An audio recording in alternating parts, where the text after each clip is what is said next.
আমার ভয় আছে, যেহেতু সূরা বনী ইসরাঈলের মধ্যে আল্লাহ পাক ঘোষণা করেন ইয়াওমা নাদু কুল্লা উনাসিম বিইমামিহিম ফামান উতিয়া কিতাবাহু বিয়ামিনিহি ফাউলাইকা ইয়াকরাউনা কিতাবাহুম ওয়ালা ইউজলামুনা ফাতিলা। প্রত্যেকটা নেতাকে তার নেতৃত্বে প্রশ্ন করা হবে। আমি নেতৃত্ব দিচ্ছি এই 40 থেকে 50 লক্ষ মানুষকে, আমার নেতৃত্বে প্রশ্ন হাসরের ময়দানে আমাকে করা হবে। কাজে আমি আপনাদের কাছে আমি ধরা খাওয়া না, এটা মনে রেখে দিই। কইসিনি আপনাকে প্রতি বছর আমার একটা করে গরু দিন, এটা তো আমি কই নেই। আপনারা মাহফিলকে, আমরা সকলে মাহফিলকে বিশাল খরচ হয়, সবাই মিলে আমরা চালাই আল্লাহ এবং আল্লাহ রসুলের দিকে ইনিয়া। আপনাকে সবাই নিয়ে আমি ব্যবসা বাণিজ্যের মধ্যে আমি কি ঢুকছি নি? আমি এটা তো সে আল্লাহ পাকের কাছে আমি আটকাবো ইনশাআল্লাহ তাআলা। আমি হক হালালি উপার্জন করি, আল্লাহ পাকের রাস্তায় আমার টাকা পয়সা আমি ব্যয় করি, মানবতার কাজে আমি ব্যয় করি, এটা নিজে পয়সা পয়সা খালি খাই না। আর এই ধরনের মন মানসিকতার ঘাটে পথে, তারপরে ঘরে তালা চাবি হ্যান ত্যান খোলামোলা থাকে, আমি ওপেন ঘুরি। কথা খেয়াল করছেন? যদি তা না হইতো, মেলায় মন্ত্রী মিনিস্টার মানিকগঞ্জ যায় আহে বহে, তাগো সামনে না কোনো ব্যবসা বাণিজ্য চিন্তা করি নাই। যদি করতাম এই দাবারের মধ্যে মানিকগঞ্জ পিসাব হই পড়তো। আপনারা কইতেন হ্যাঁ রে আমাকে পীরে হান দৌড়ানি রে, আমাকে পীরে 3 মাস পাওনার পলাইছে রে, আরে কি জানি কি হইছে রে, এখানে আপনারা কইতেন। কথা ঠিক কিনা? ওখানে আমার বুক ফুলে চলা পারেন তো? কথা ঠিক কিনা? কন অমুক কোনটা অমুক মিনিস্টার 50 লাখ 1 কোটি অমুকটা তমুকটা এটা ওটা হ্যান ত্যান, কত বুদ্ধি আছে আমাকে কাছে। 3 সালা বুদ্ধি আমরা সিরাজগঞ্জ ভেসে হয়েছে 3 মাস আগে। এই আমরা ইউনিভার্সিটি ঢাকা বিশ্ববিদ্যালয়ের ছাত্র, আমরা বলে বুদ্ধি করছে আমাকে, আমরা বুদ্ধি পেয়েছি বাংলাদেশে। এটা এই সমস্ত বুদ্ধি প্ল্যান আমাদের নাই। স্বাস্থ্যমন্ত্রী গেছে বুদ্ধি খাটাই পারি না, লোটাস কামাল গেলে বুদ্ধি, অর্থমন্ত্রী গেলে বুদ্ধি খাটাইতে পারি না, আরো মন্ত্রী মিনিস্টার গেলে বুদ্ধি খাটাইতে পারি না, বিএনপির আমলে আপনার ওই যে মুন্নু গেল বুদ্ধি খাটাইতে পারি না, নূর আলী গেল বুদ্ধি খাটাইতে পারি না, কিছুই পারি না আমরা। দুনিয়ার কোনো বুদ্ধি খাটাই নাই, মনে রেখে দিন। আমার কাছে বিএনপির মানুষ আছে, আওয়ামী লীগের জামাতের সব মানুষ আসে, তারা আত্মশুদ্ধির জন্য আসবে। আল্লাহ জিকের বায়াত মুরিদ হয়ে আত্মশুদ্ধি করে জান্নাতে যাবে, তোর কসম। আমরা কোনো কিছু বুঝি না এটা। অথবা ওই ধরনের যদি দুনিয়ার চিন্তা চেতনা করতাম, এই দাবারের মধ্যে মানি পিসাব পড়তাম। কিন্তু আমার তালাশ করে কিছুই পায় নাই। কথা ঠিক কিনা? কন আপনি বলেন কেন? এই মিয়া আপনি কি হয়েছে?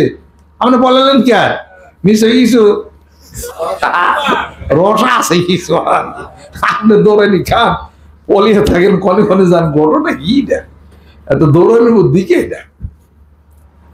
আমি আপনাদের খেদমত আরজ করতে চাই, যা করছেন করছেন, আর এই পার্টি পুটির মধ্যে আর যায়েন না। কোন পার্টি খারাপ কোন পার্টি ভালো সেটা কখন আমি, এটা নিয়ে আমি কখনো বুঝি না।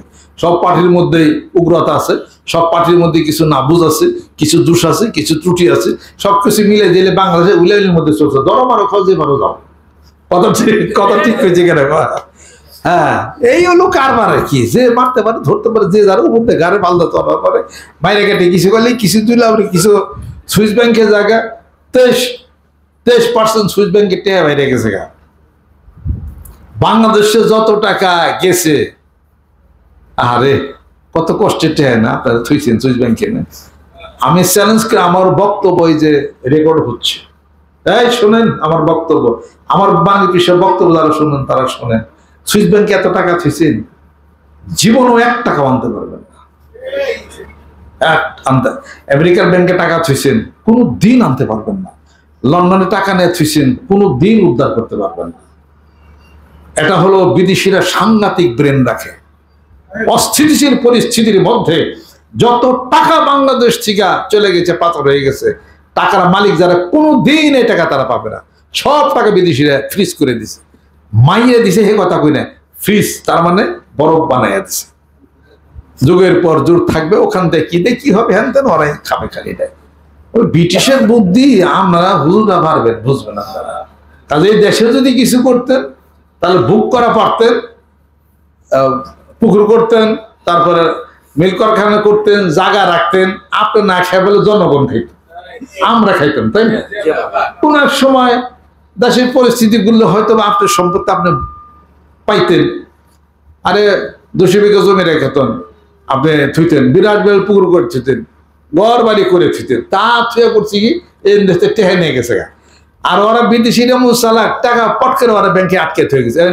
ওই টাকার মালিক যারা, হেরাও টাকা আনা পারবো না। দেখেন আপনারা, ওরা তো পারবই না, আমাদের দেশের সরকারও পারা খুব অসম্ভব, অসম্ভব পারা এটা।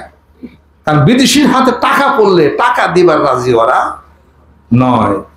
আইনে দেখুক কেমনি কি চেষ্টা করতে পারবে, টাকা আনতে বহুদিন, এটা ইতিহাস ব্রেক করে যাবে এটা। আমি আপনাদের খেদমত আরজ করতেছি, আসেন এ দেশের সম্পদ দেশের টাকা দেশেই থাক। আমি একদিন বলছিলাম না যে আমার দেশের যত কোটি টাকাই হয় আমার দেশে থাকলে এটা কখনো কালো টাকা না হবে, সব আমার দেশের টাকা, কেউ না কেউ খাবে। কথা ঠিক কিনা বলে? কেউ না কেউ খাবে। আজ বেশি খাইবার চাই না, বুক করা পারবেন না। কথা ঠিক কিনা? পরিমিত থাকুক, বুক করতে পারবেন, বিপদ হবে না। সুবহানাল্লাহ। আপনাদের খেদমত আমার আরজ, কাজে টাকা ধন সম্পত্তি নেতৃত্ব এই লোক অন্তর থেকে সরাইতে হবে। রাজি আছো? পানির বোতল নেই রে আর তোমার।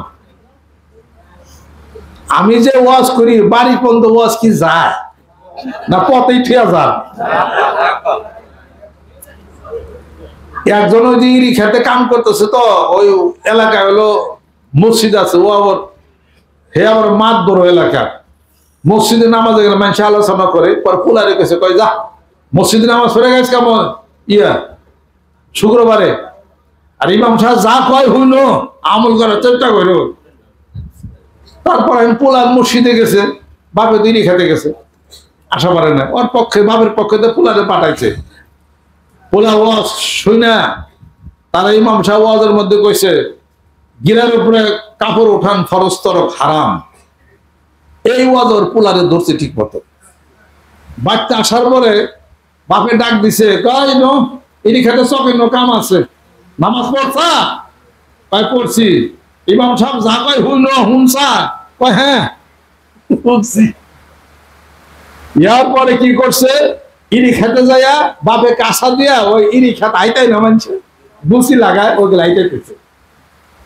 পোলাও সাথে লাগাইছে, পোলার লুঙ্গি কেদা কোদা দেওয়া মা হয়ে গেছে গা। তাই ব্যাক কর কাঁচা দে, আমি কাঁচা দিয়েছি না হসটা কেদা ভরতেছে লুঙ্গিতে। বাজান তুমি না কইলা যে ইমাম সাহেব যা কয় সেটা মাই না, ইমাম সাহেব তো কইছে ফরজ তরক করে গিরার উপরে কাপড় ওঠান এটা হারাম।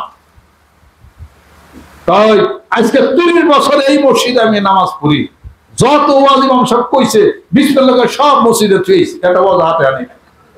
তুই আজকে গেলি তাই ওয়াজ লাগানো হয়েছে। ওয়াজ শুনতে হবে, পীরের কথা বক্তব্য দরবার শুনতে হবে, সেই কথা মানতে হবে, বাড়িতে ওয়াজ নিয়ে যেতে হবে। রাজি আছো?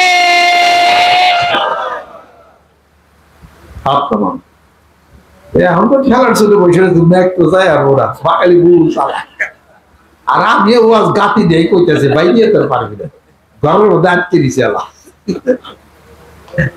শোনেন, আমি যে ওয়াজ করছি এটাকে মনে কষ্ট লাগলেও হাসরের ময়দানে আমি বন্ধুর কাজ করছি, সত্য কথা উচিত কথাগুলি আমি কইছি।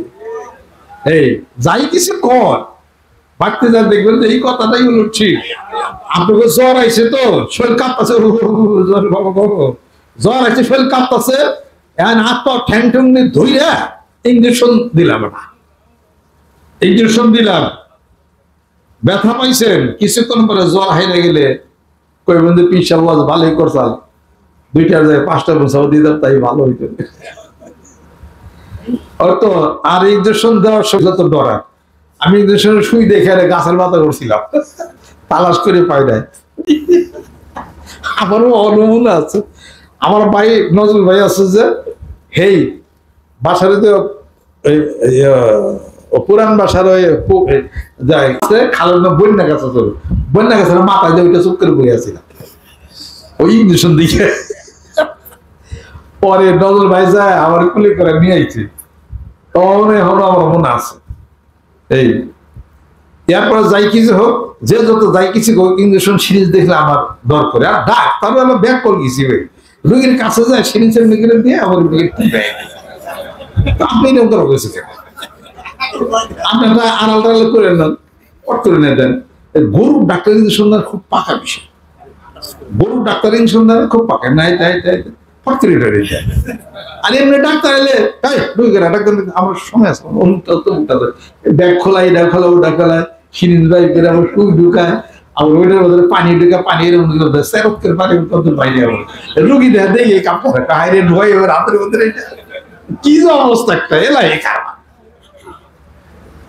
যে রুগী দেখতেছি কেউ ওনার চোখ টোক পায়ে কেউ ওনার পড়ে গেছে পথে গিয়ে আগুনের মধ্যে হেবেনি আবার ডাক্তার ইচ্ছা করলে রুগীকে সবল বানিয়ে দিতে পারে কথা বলা, আর ইচ্ছা করলে আদা মারা করতে পারে মাত্র। ভালোবাসি শায়েকের মুক্তা ঝরানো প্রতিটি কথা হৃদয়ে দাগ কাটে, পথ দেখায়, জীবনের আলো আনে। এই মহামূল্যবান কথাগুলো একটি শেয়ারের মাধ্যমে হাজারো মানুষের কাছে পৌঁছানো সম্ভব। হয়তো সেই একটি শেয়ার কারো জীবনের মোড় ঘুরিয়ে দিবে, পথ ভোলা মানুষ সঠিক পথে আসবে, তরিকার মুখ যুক্ত হবে, দিনের কাজে আত্মনিয়োগ করবে। এটাই হতে পারে আমাদের জন্য একটা বিশাল আমলের দরজা। আমরা শায়েককে হৃদয় থেকে ভালোবাসি।